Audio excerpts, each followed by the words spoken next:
Te Deum laudamus, Te Dominum confitemus, Dei aeternum Patrem, omnis terra veneratur, tibi omnes angeli. Some of you may remember a show called What is Heaven Really Like? And it's the visions of heaven as seen by two Catholic saints. I got a comment to the video. So the commenter says, yeah, but why doesn't God show it to all of us? Suffering here can be so devastating that it can make someone hate God and lose salvation. I mean, it's such an immense responsibility. Everything in ourselves drives us in the opposite direction, and we're so blind. So he's complaining that it would be a lot better if God did things his way. More people would be saved, because since people don't know what heaven is like, they get ticked off at the suffering in this world, and they lose their faith in God, and they turn away from God. It made me think of his point, so to speak, and what the correct response to his point is, and that's what I'm going to do now. He's hitting the nail on the head. This is basically the biggest challenge to faith, and this is really just an instance of the problem of theodicy, theodicy, and it comes from the Greek words theos for God and disi for justice. It means justifying God, the problem of justifying God. It is the attempt to reconcile the existence of evil and suffering with the belief in a God who is omnipotent, all-powerful, omniscient, all-knowing, and omnibenevolent, all good.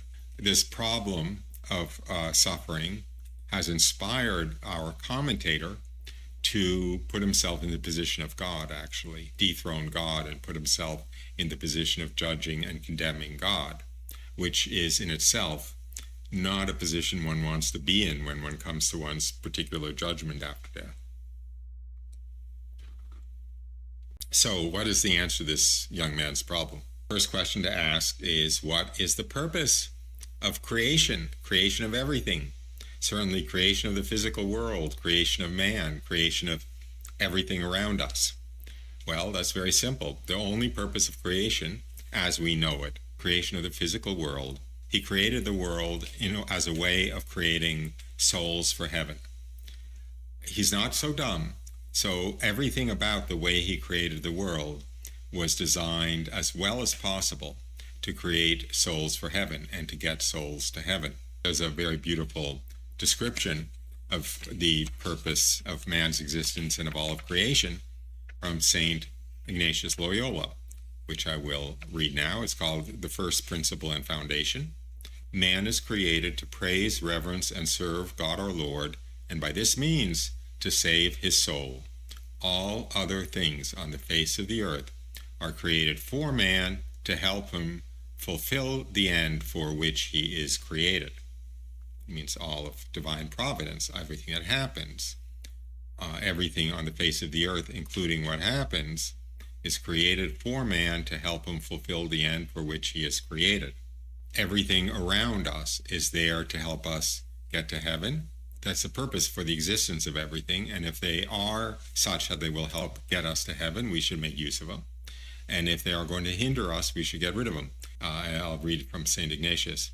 Therefore, we must make ourselves indifferent to all created things insofar as it is left to the choice of our free will. Acting accordingly for our part, we should not prefer health to sickness, riches to poverty, honor to dishonor, a long life to a short life, and so in all things we should desire and choose only those things which will best help attain the end for which we are created. We should not prefer a long life if a short life will do a better job of getting us into heaven. We should not prefer being healthy if being ill will do a better job of getting us into heaven, and so forth and so on. We should not prefer being rich if being poor will do a better job of getting us into heaven. It's only logical, right? Everything that God has arranged for us in divine providence, for you and for me, has been arranged to get as many people to heaven as possible. There is a huge mystery here. Everything that happens to us is designed to help us perfect ourselves in faith, hope, and love, improve in faith, hope, and love, which will help us get into heaven. Now, suffering is clearly a big help in improving us in faith, hope, and love. There's that old cliche, there are no atheists in foxholes, but that's certainly true. Disaster and suffering inspires a lot of people to believe in God and to try to draw closer to God and to pray, if only to pray selfishly, to pray to God. So it's a great boon for faith. And there's a very mysterious connection between suffering and love. Suffering has the potential to break people's heart open so that they love much more, or to close their hearts so that they love much less. If we respond the correct way to suffering, it makes us more loving. So the next question, in a way it's the final question, is God unfair in having developed the system? And is God unfair in his allotment of suffering to different people? Because we know that the value of suffering is not only what it does for our souls individually, but that all suffering that is united with the suffering of Christ on the cross purchases graces for the salvation of all mankind. We know that we make up in our suffering what is lacking in the suffering of Christ. Why God set this up, I do not know. But I do know that we cannot call him unfair. I do know that he knows what he's doing. And he has given us a tremendous key to understanding this in the unfolding of salvation history itself. God allowed himself to be tortured to death. So he's not asking us to do anything or to accept anything which he didn't first accept for himself. He showed us by his example. We can no longer call him unfair or cruel, because there is no one to whom he is crueler than to Jesus Christ in his passion and agony and death on the cross. So he has knocked our feet out from under us if we want to call God unfair or cruel. He certainly walked the walk that he's asking us to walk. Now, you might want to know more about why God did this. Saint Teresa of Avila, Jesus used to speak to her.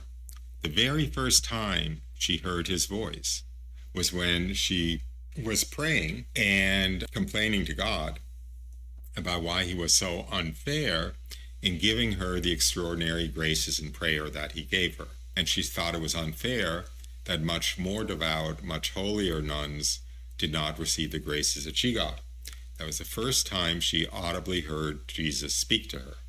And the words of Jesus were the following, quote, "Serve me and don't bother about such things. Serve me and don't bother about such things. My soul was stilled like a weaned child in his mother's lap," as the psalm says. It's pretty good advice. It comes from Jesus himself. You know, we can humbly pray for more light to be shed on mysteries, but we certainly cannot insist on understanding them. And we really shouldn't allow ourselves to be bothered about them, because that is designed by Satan to draw us away from God, to lose our faith in God, to lose our love of God. Now, finally, as a little postscript, I will say that this problem of reconciling the suffering in the world with the fact that God is all good, all-knowing, and all-powerful was the death of Jewish theology for at least a generation after the Holocaust. The primary, the major, the most important Jewish theologian in the generation after the Holocaust was Elie Wiesel. He was a child during the Holocaust, and he became a writer and a theologian and a professor and so forth of Judaism. And he won a Nobel Prize. He was the most prominent Jewish theologian in the Western world. And I'll read you two quotes of Elie Wiesel. Here's one quote. "This was the meaning of the Holocaust. It implicated not only Abraham or his son, but their God as well." In other words, Elie Wiesel put God in the dock for allowing the Holocaust and declared God guilty as charged. Okay, that is not a very good relationship to God to have. And then another quote of his from a talk he gave, "It is given to man to transform divine injustice into human justice and compassion." In other words, we are the good ones, and God is the wicked one. It is given to man to transform divine injustice into human justice and compassion. Remember, theodicy, the word itself means the attempt to reconcile the existence of evil and suffering with the goodness of God. And obviously, the attempt to reconcile the two failed in the case of Elie Wiesel, and he gave up on the goodness of God. It's a very serious matter, and getting that comment was simply an opportunity. So thank you for listening. Te Deum laudamus,